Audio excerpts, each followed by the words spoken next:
You're about to listen to the Dr. Daliah Show. Sassy, stimulating medical talk radio. Any medical advice Dr. Daliah Wax gives on her show should not be substituted for an actual visit to your medical provider. And now, here's Dr. Daliah.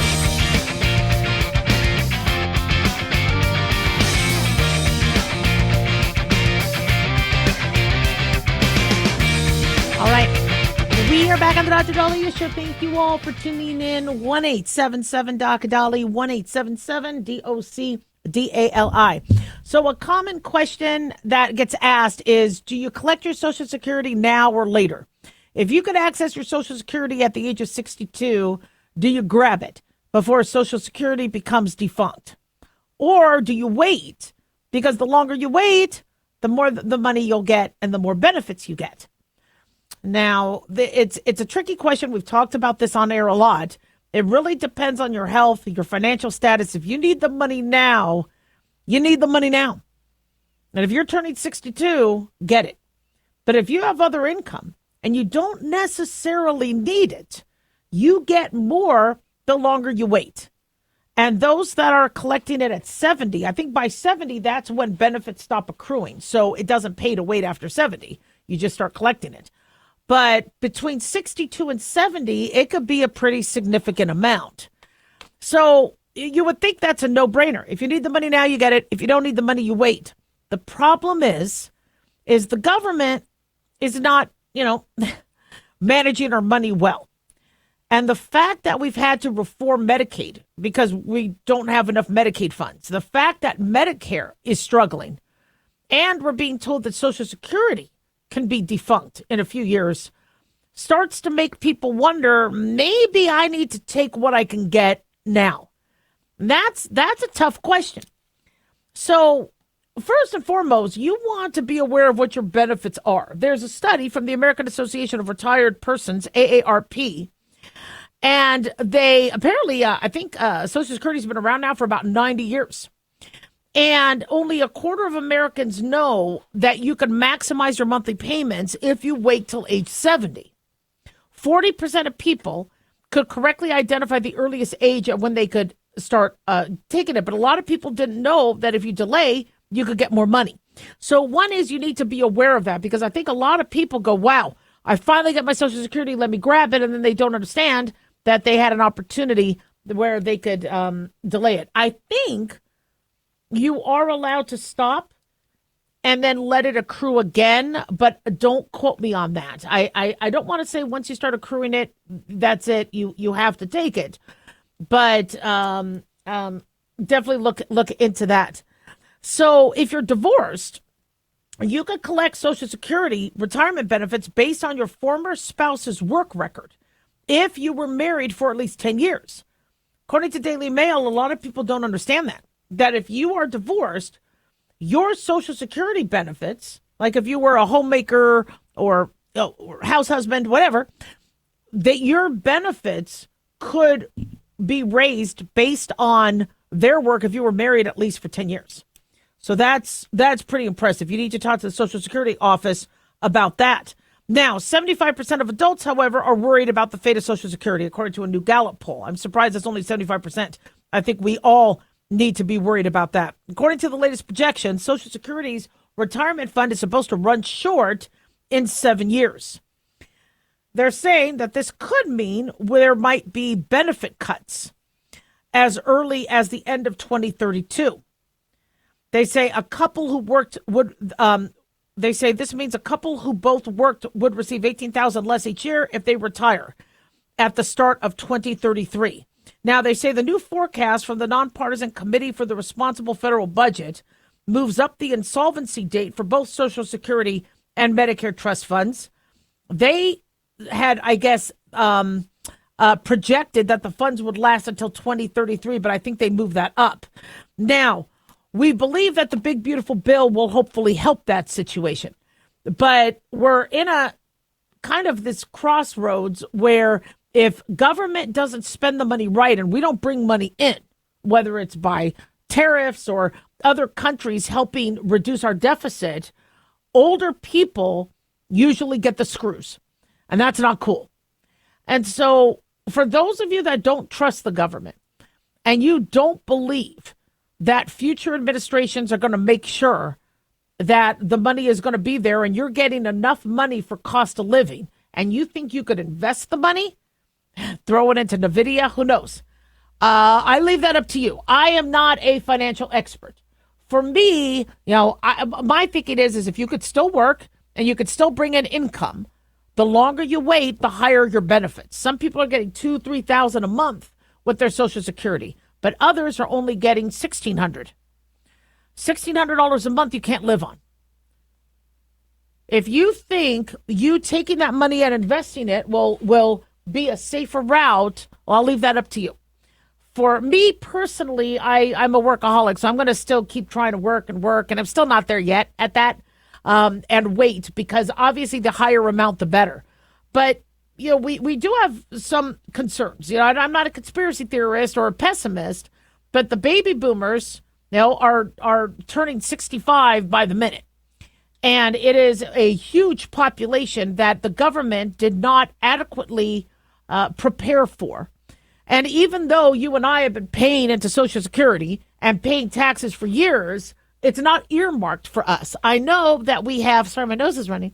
I know that we get these things in the mail saying, oh, this is the money you could expect to get if you keep working, and this would be your benefit or whatever. But is it really earmarked? Does it say Daliah wax for that money? No. And when they say, sorry, we're going to have to cut benefits, we're running out of money, we don't have enough, that's going to be a problem. Now, somebody could say, but Dr. Daliah, no, not going to happen. It wouldn't be popular. Well, look what's going on in New York City. Socialism, government-run, communist grocery stores.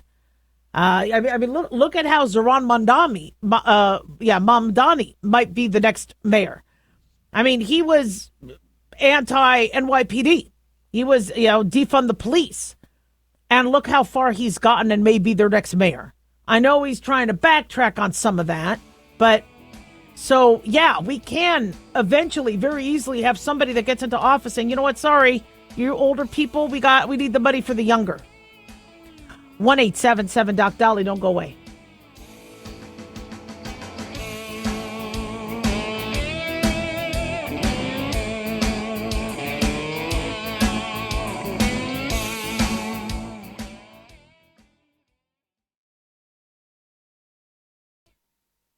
Hi guys, Dr. Daliah here. Addictions can sneak up on us and come in many forms, whether it's drugs, alcohol, sex, video games, porn, or something less obvious such as food, internet, or shopping.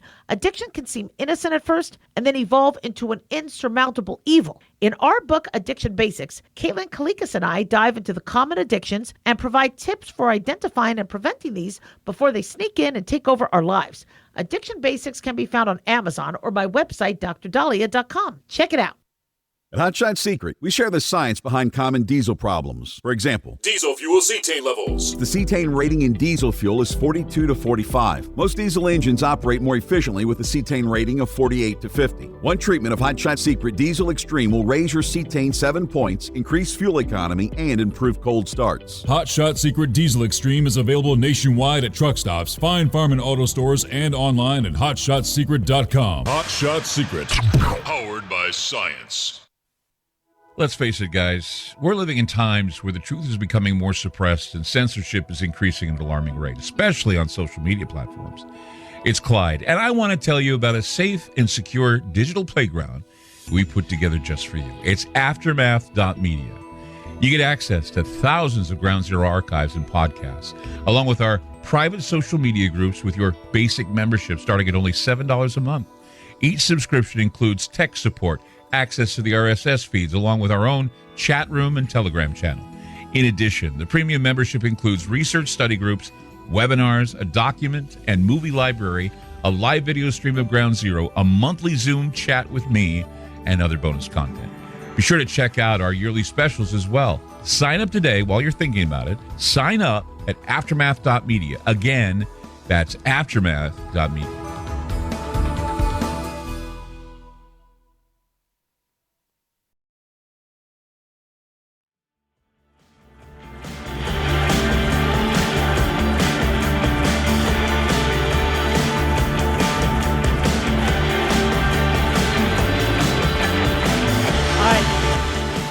are back on the Dr. Daliah Show. Thank you all for tuning in. 1-877-Dr. Daliah, 1-877-DOCDALI. Big thanks to Talk Media Network for making the show happen. Big thanks to Daniel, our producer, and big thanks to y'all for tuning in. We really do appreciate it.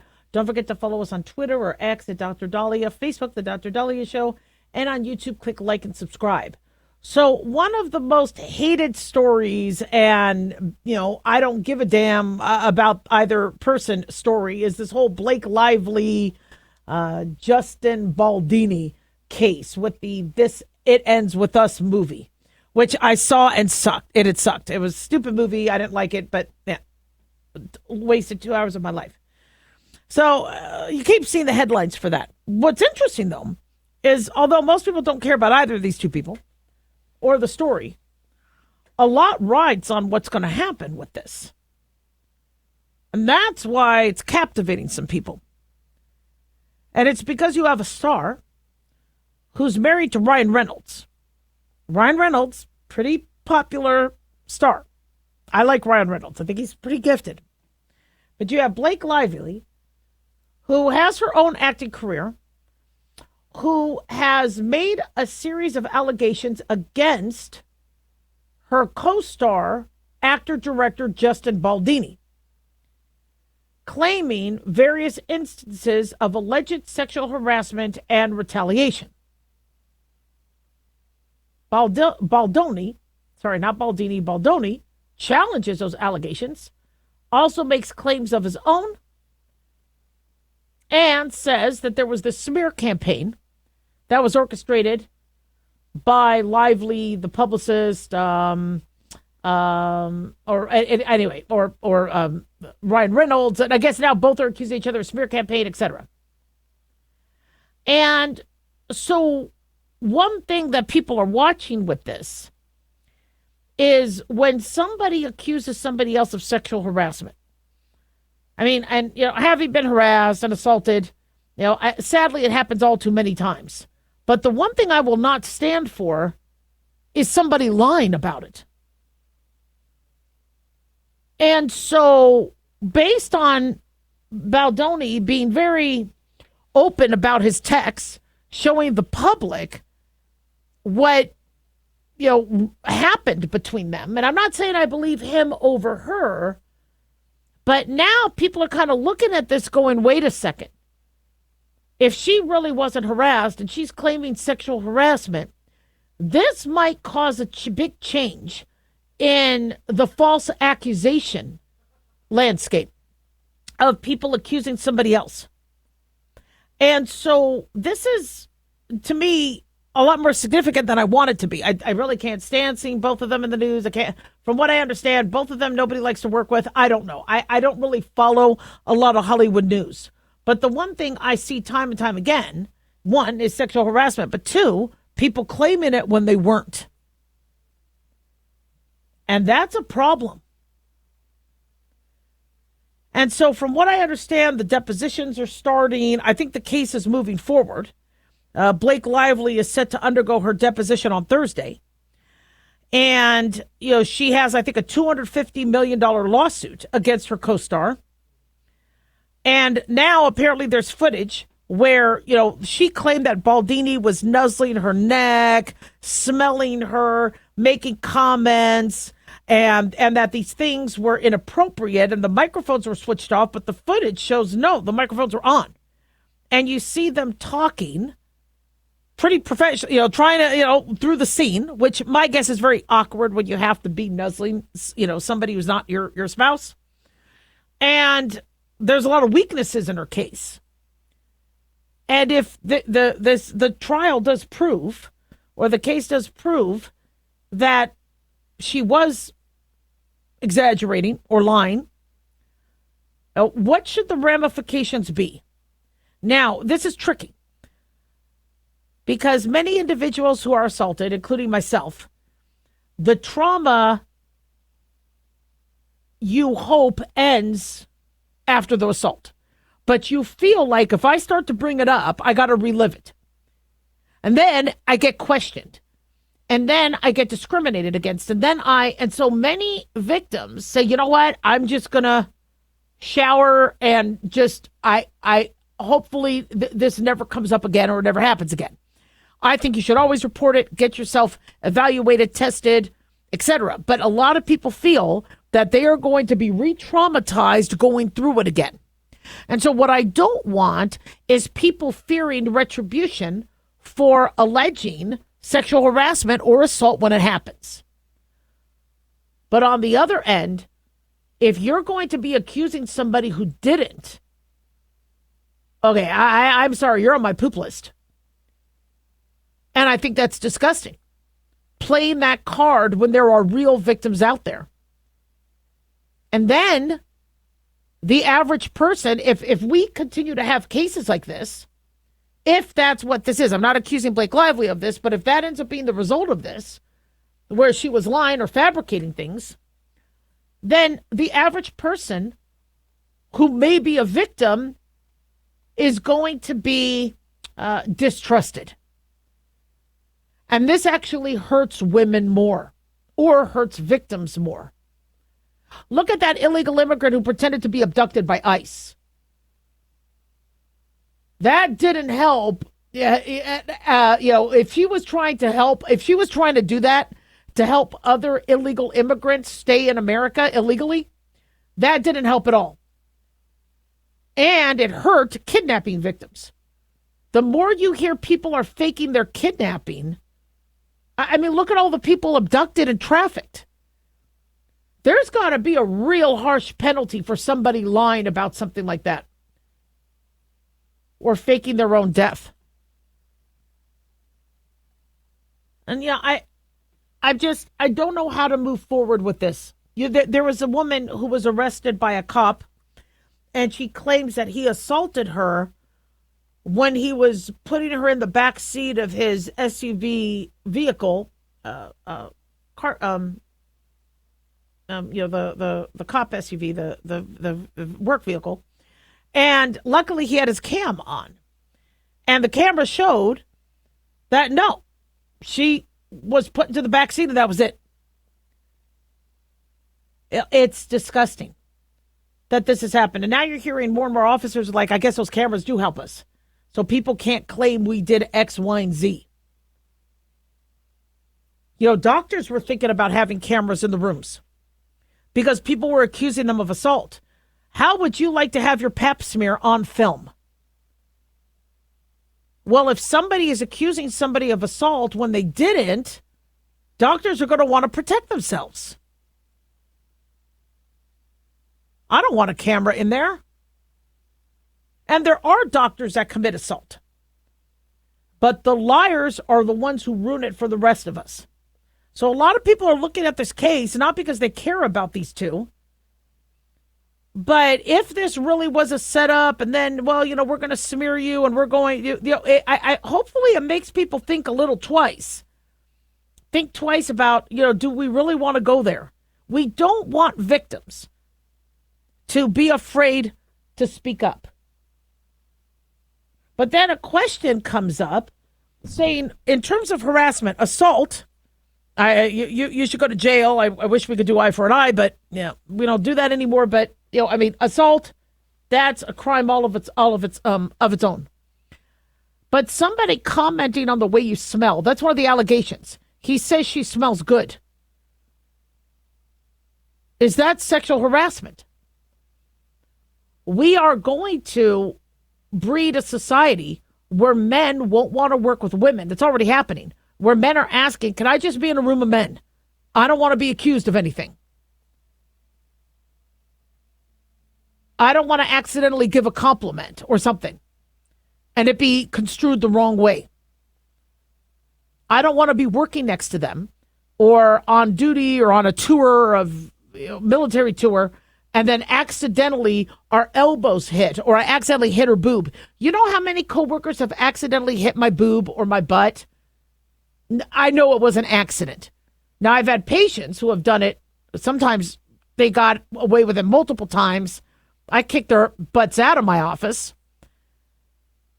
Now, I mean, I could tell. But accidents happen. People hit my boob or butt. It happens. When you're curvy like I do, it gets in the way. I'm not going to make a federal case about it. So we need to really look at sexual harassment. We don't want anybody feeling harassed. But we also need to look at where these cases are going. Wasn't there, this was around COVID, where I forget which workplace it was, where you couldn't stare at somebody without blinking longer than 5 seconds. Well, if you're looking at something behind them, but they think you're staring at them, you're then accused of sexual harassment. We really need to review those guidelines. 1-877 Doc Daliah.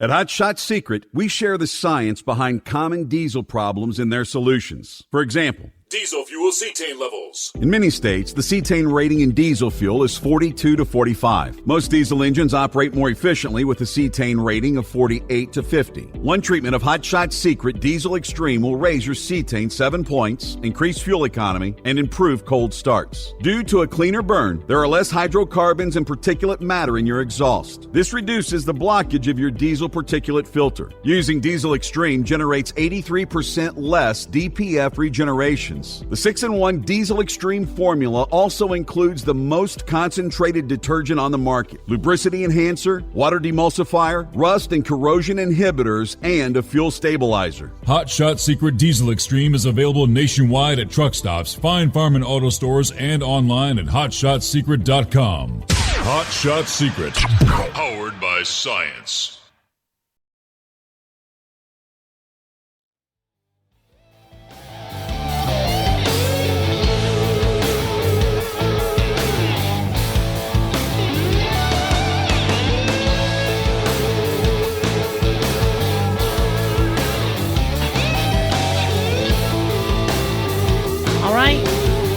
We are back on the Dr. Daliah Show. Thank you all for tuning in. 1-877 Dr. Daliah, 1-877-DOC-DALI. Big thanks to Talk Media Network for making the show happen. Big thanks to Daniel, our producer, and big thanks to y'all for tuning in. We really do appreciate it. Don't forget to follow us on X or at Dr. Daliah, Facebook, The Dr. Daliah Show, and on YouTube, click like and subscribe. So Justin Timberlake has revealed that he has been battling Lyme disease. Now, unfortunately, his battle with Lyme disease is enough for him to stop touring, and he's having a lot of issues with it, and we'll talk about that. In fact, it's been postulated that Charles Darwin might have also had Lyme disease. We'll talk about the symptoms and what we do. But Justin Timberlake is only 44 years old, and he has been dealing with a quote-unquote debilitating health battle. He has been doing a tour calling Forget Tomorrow World Tour. People have thought he's been lip syncing. He appears tired, and he has come out saying, "This has been the most fun, emotional, gratifying, physically demanding, and at times grueling experience. I could have not done it without my friends, the TN kids, and all of your support. Among other things, I have been battling some health issues and was diagnosed with Lyme disease, which I don't say so you feel bad for me, but to shed some light on what I've been up against behind the scenes." I think that's fair. He said, "When I first got the diagnosis, I was shocked for sure, but at least I can understand why I would be on stage and in a massive amount of nerve pain, just feeling crazy fatigue or sickness."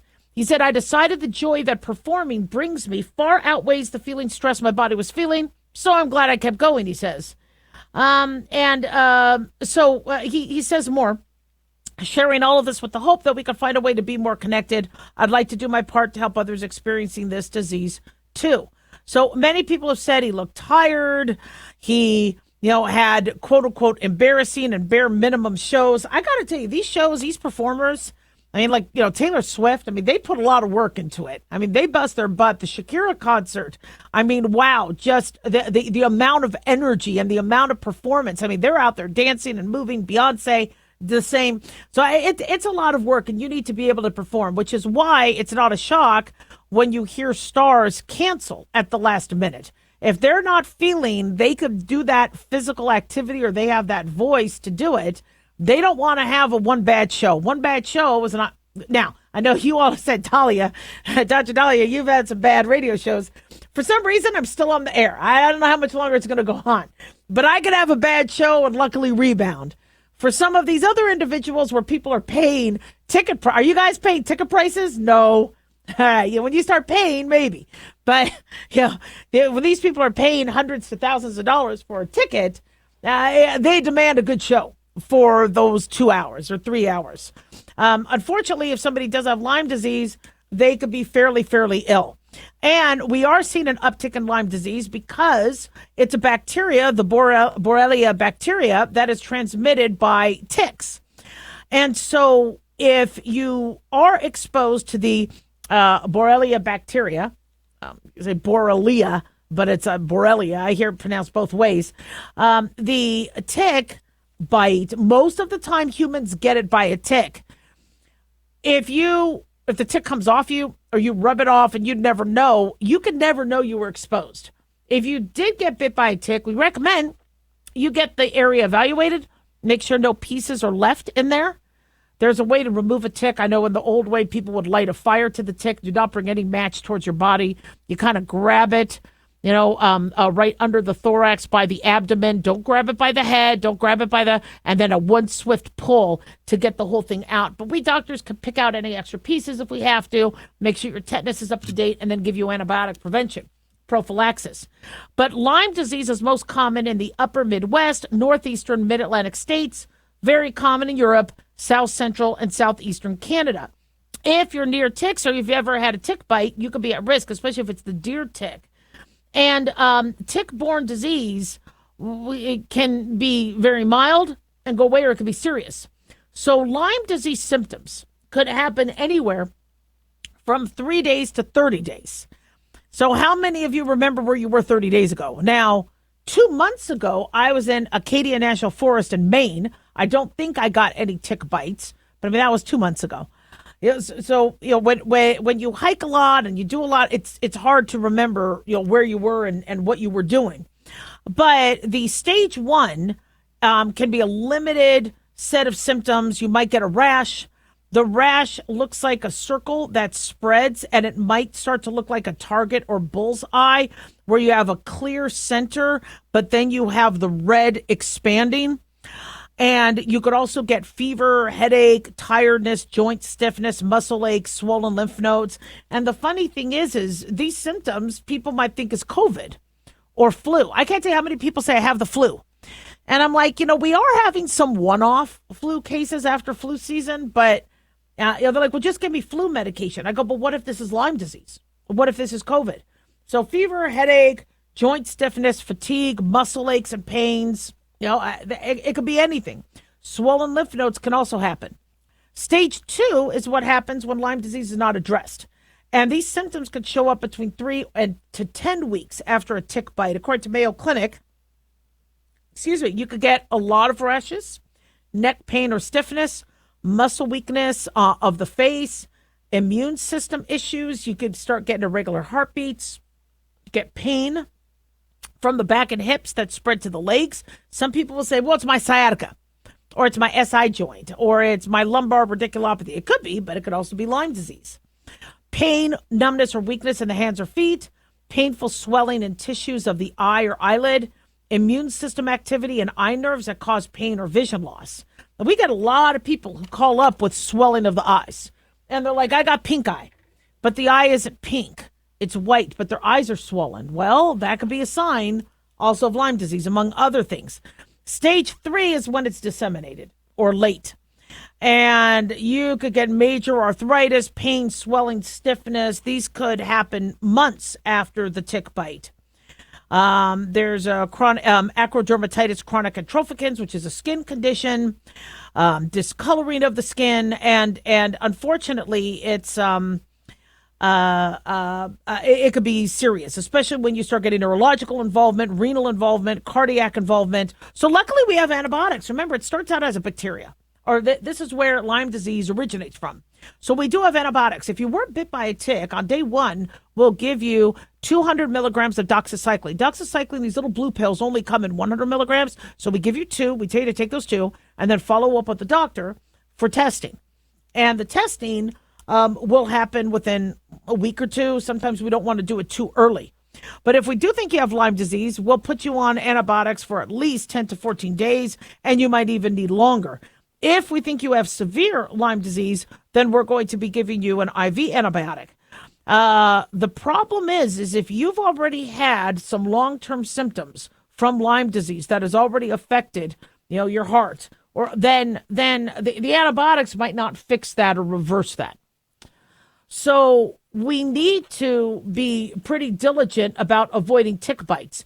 Interestingly, people think that maybe Charles Darwin, the father of evolution, had it. He had symptoms of headaches, heart palpitations, shortness of breath, abdominal pain, vomiting, rash, joint pain, chronic fatigue, exhaustion, dizziness, tremors, mouth ulcers, poor resistance to infections, and depression. And so even though people thought he had Chagas disease or lupus or inflammatory bowel disease, a few years back, some historians thought that maybe what happened is because he was exposed to a tick in Great Britain, he might have actually gotten Lyme disease. Now, it could also have been mercury poisoning, could look the same, thyroid disease, B12 deficiency, but that's kind of fascinating.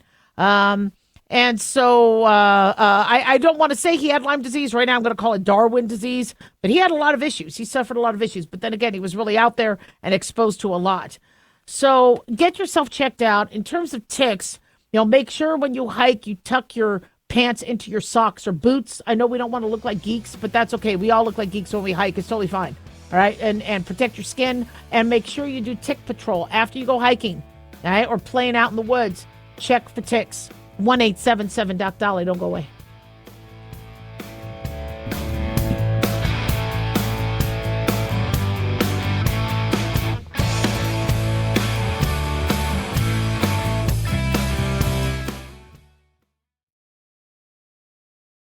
Carl Amari here to tell you about our newest website for old-time radio lovers. It's 100radioshows.com. At this site, there are 5 old-time radio shows waiting for you to download free as our gift to you, and be sure to browse the additional 700 old-time radio shows available to you for 70% off by using the promo code RADIO at checkout. This is a limited-time offer, so log on to 100radioshows.com. That's 100radioshows.com. Have you ever thought you'd like to buy and sell houses but didn't know how or where to get the money? My name is Ron LeGrand, and over the past 40 years, I've bought over 3,000 houses without using my money or credit, and taught thousands to do the same. Today, even in a virtual environment, we buy nice houses in nice neighborhoods using no banks, realtors, contractors, or other costly entanglements, and build huge cash flow and wealth without the hassle of tenants, all without credit and little or no money. You don't need a license or experience, and I'll show you exactly how it's done. Text FREE to 99799, and I'll send you my free training. I promise you I'll change the way you think about real estate and open the door to a new lifestyle that doesn't involve risk or rehabs and can quickly replace your current income. Text FREE to 99799, and let me show you how to take your life back and build cash flow and wealth from your home. That's FREE to 99799. Again, FREE to 99799. As an organ donor, your story doesn't have to end. The good in you can live on. In fact, you could save up to 8 lives and restore sight and health for many more. Sign up right now online as an organ, eye, and tissue donor. You'll be happy you did. And just maybe, someone else will be happy too. Go to organdonor.gov. It saves lives. U.S. Department of Health and Human Services, Health Resources and Services Administration.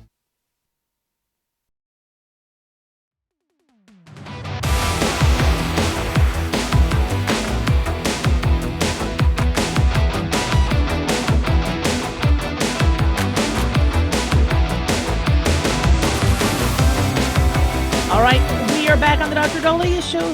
Thank you all for tuning in. 1-877-DOC-DOLLY, 1-877-DOC-DALI.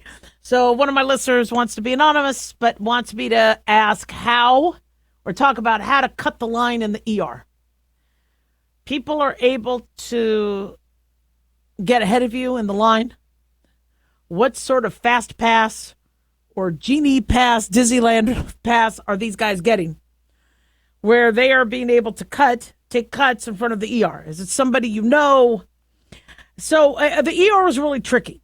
Now, I was an ER doc. Now, I was an ER doc in the 90s in a small town. And so the people that I would address first were the ones who had life-threatening injuries.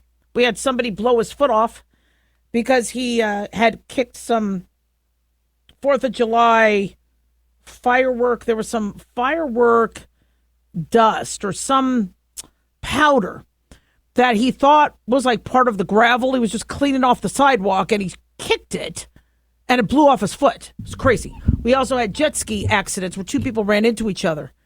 In fact, I'm looking at the x-ray. One was flown to Phoenix. I think it was Memorial Hospital in Phoenix Memorial. And I have the other patient, and I'm looking at their x-ray. And the bone doesn't look fractured, but there's this big, huge wedge piece of bone in his thigh. And I'm like, where did the fracture come from? So I decided to call Scottsdale Memorial. Yeah, it was Scottsdale Memorial. And I said, look, I have a patient here. They ran into one of your patients. Can you tell me if they have any fractures or a femur fracture? And they said, yeah, actually they have an open fracture. I go, I have a piece of his bone in my patient's leg. That's how bad the hit was. Where luckily my patient didn't break anything, but the piece of bone was in there. So heart attack, stroke, they got back first. Everybody else waited their turn. If it was an overdose, again, anybody who I thought was going to die, they got back soon. So that's how I ran things. Now, I know that's not the way it's always being run, where there are other individuals who will appear to get taken back sooner. And one of my listeners, I remember this about 8 years ago, he said that he was saying he has chest pain, and they wouldn't take him back, and he had chest pain. And I can't explain why the ER did not take that person back when they had chest pain, but one possible theory is since heart attacks are urgent, and we don't want you dying of a heart attack in the waiting room, many patients have, I think, learned that if they say they have chest pain, they get back. So now I'm wondering if it's the boy who cried wolf, or if everybody's coming up saying, I have chest pain, I can't wait any longer. And the triage nurse is like, you're fine. Now, what's been happening in some ERs is they will, if you do have chest pain, they will hook you up to an EKG. And if you look stable, they'll have you still wait in the ER. So the triage station may be able to look and assess how serious you are. That's why there's a triage station. The triage needs to know that you're not going to drop dead in the waiting room. And so they see you. So a lot of times you get access to that triage nurse. Be honest. If they think you're lying, they'll think everything you're saying is a lie. So I never urge anybody to lie. I always tell you we're against that, because if they catch you in a lie, they're not going to believe any of your story. So let's say you have a real bad headache, and this is the worst headache you've ever had, and you think they're going to blow you off. So you go, and I'm having chest pain. So they check your heart looks fine. They send you back to the ER or the waiting room. But that real bad headache could be a stroke. That real bad headache could be a bleed in the brain.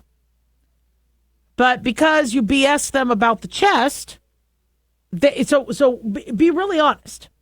Now, one thing that I recommend people do is tell them what you're concerned about. See, what I do if I go in is I say, look, I know you got a lot of sick people here. I just don't know if this is a bleed. I feel like, I don't know if this is a stroke. And so I don't know how safe, it is to wait. I understand you have sicker patients here, but how do I know we're not having a stroke, or the patient sitting there is not having a stroke? Now, what we used to do, how medicine used to be, is you had a doctor. You had a primary care physician. You would call that physician. They used to take calls on call. I would answer the phone in the middle of the night, and I would tell you to go to the hospital. If I sent you to the hospital, I would call the hospital and say you were coming, whether it's during the day or night. And I would call the ER. I knew all the ER phones by heart. And I would say, look, I got a 63-year-old male. He's saying he's having chest pain. He's on his way. I told him to call 911. He's not calling by ambulance. He's coming by private vehicle or whatever. And so I would prep. And then they would say, okay, this person's coming. The doctor did a very superficial triage over the phone. They're concerned about X, Y, and Z, because they'll ask, what are you concerned about, Dr. DeWax? I'm like, I'm worried about heart attack, etc., whatever. And then, so that used to help. But if nobody has a doctor anymore, they've been just going to urgent care using telemedicine. That sadly is not a tool you could use. But if you do have a primary care provider, that might help. When to call an ambulance. If you think you're having a stroke or a heart attack or something life-threatening, don't drive yourself to the ER. You call 911. And you have an ambulance take you. Now, just because an ambulance takes you doesn't mean you get to cut the line. If what you have isn't life-threatening, you wait. I had a kidney stone, but I didn't know I had a kidney stone. I thought I was dying. I was writhing in pain, and I couldn't stop vomiting. I seriously thought I was dying. So we called an ambulance. The ambulance took me in. Once they realized that it wasn't life-threatening, I waited for about 8 hours until I was seen. Writhing in pain and vomiting. It was horrible. But at least the ambulance could tell that what I had wasn't life-threatening. And the ambulance will tell you, they'll roll the person in saying, this is what we've assessed this person to have. So that helps if you have something life-threatening. If you're having chest pain, if you feel like you're having a heart attack, call 911. But if you're not, and it's something that can wait, it's going to wait in the ER. So now you see somebody take cuts. And you're upset by that. What do? Well, if you start to yell and you be disruptive, that's a problem. Bring somebody with you that can speak for you if you need to. Because I understand when you're in pain, you're not going to be doing the pleases and thank you. And you don't know if you're going to rub somebody wrong. But if you have somebody who could convey, look, this is what we're concerned about. We have blood clots in the family. My father had a heart attack. My grandfather had a stroke. We're worried that could be what's going on here. What do you want us to do? Is there anything we can do while we wait if he's having a stroke or a heart attack? But be nice. Don't act like you're being passive aggressive. Say, this is what we're worried about. And then hopefully they'll speed things up. Be kind, be curious. Now, a lot of people think squeaky wheel gets the grease. No. There was a person that came into my waiting room. I know him, nice guy, foreign. So he's like, Daliah, I've been waiting here 2 hours. No, you were not waiting here 2 hours. First, you just got here. Okay, come on. He was Israeli, so, and he spoke to me in English. I could speak some Hebrew. 2 hours, this is ridiculous.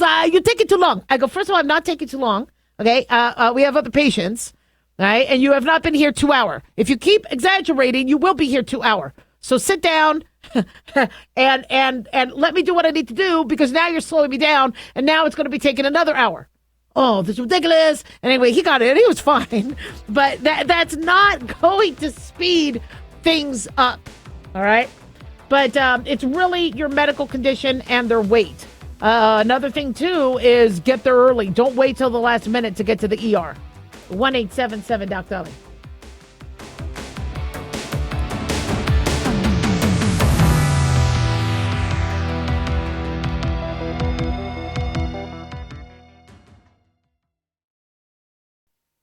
Dr. Daliah here. Are you tired, burned out, gaining weight, succumbing to the daily pressures of life? Well, how's your dopamine doing?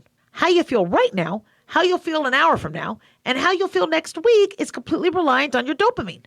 Our daily motivation and willingness to push through challenges depends on the intricate chemical process dopamine provides. Christian Kalikas and I created Deploying Dopamine, a book that tells you what dopamine is, when it dysfunctions, and how to successfully deploy it when needed. Find Deploying Dopamine on Amazon today. Check it out. Carl Amari here to tell you about our newest website for old-time radio lovers. It's 100radioshows.com. At this site, there are 5 old-time radio shows waiting for you to download free as our gift to you, and be sure to browse the additional 700 old-time radio shows available to you for 70% off by using the promo code RADIO at checkout. This is a limited-time offer, so log on to 100radioshows.com. That's 100radioshows.com.